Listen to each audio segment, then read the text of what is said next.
What's different about this picture? Not the field, which is just like hundreds of others in the southwestern United States. Not the plane. You've seen a Curtiss P-40 before. But there is something unique in the picture.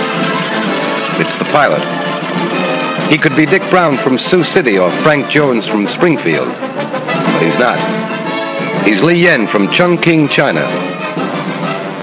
现在我们已经接受了近代的空军教育和配备了世界上优良的飞机。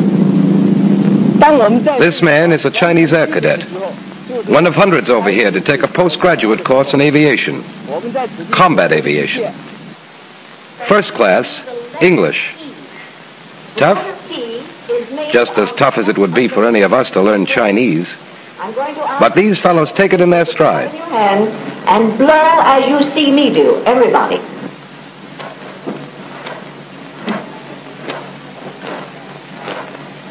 I have written a sentence here using the letter P wherever it was possible. So I'm going to have you say for me, after listening to me, say this sentence with me. The pilot will presently place the plane properly. All together. The pilot will presently place the plane properly. And every day these GIs from Shanghai, Nanking, and Hankow bone up on our finest, most modern equipment. You won't find a gold brick in this crowd because they come from a country which held off the Japs for 6 years with rusty rifles, obsolete planes, and plenty of guts. But now they're getting the best. Now equipment like the Norden bomb sight is an everyday experience to these men.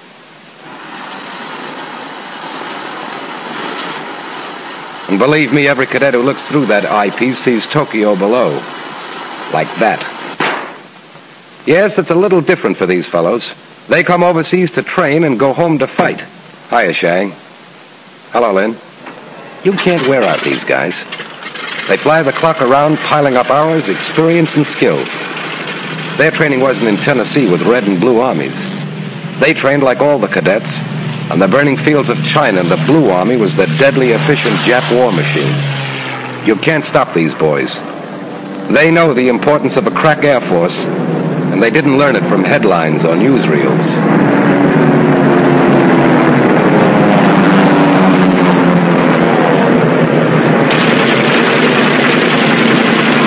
Sure, they're hot on the end of a gun. Why not?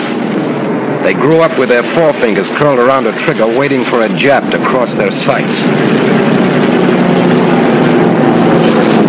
As they soar over our land, they remember the Jap ships that zoomed down at them, strafing their mothers and fathers and brothers.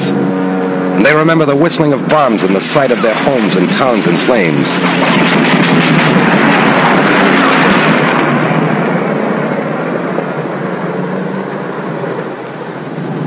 So they fly from sunup to sundown, ceaselessly, tirelessly learning, blasting away at the targets, waiting for the day when they could return to China and with the force of the United Nations behind them, hurl themselves against the Japs.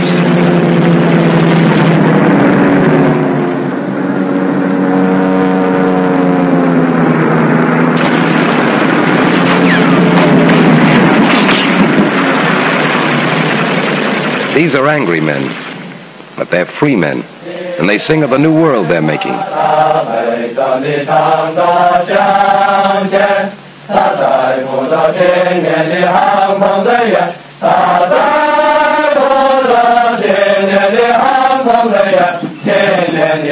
But in the few hours off, their thoughts, like all soldiers, turn to home, to their family, if they're alive. Finally, it's graduation day. Proud? You bet. But more than that.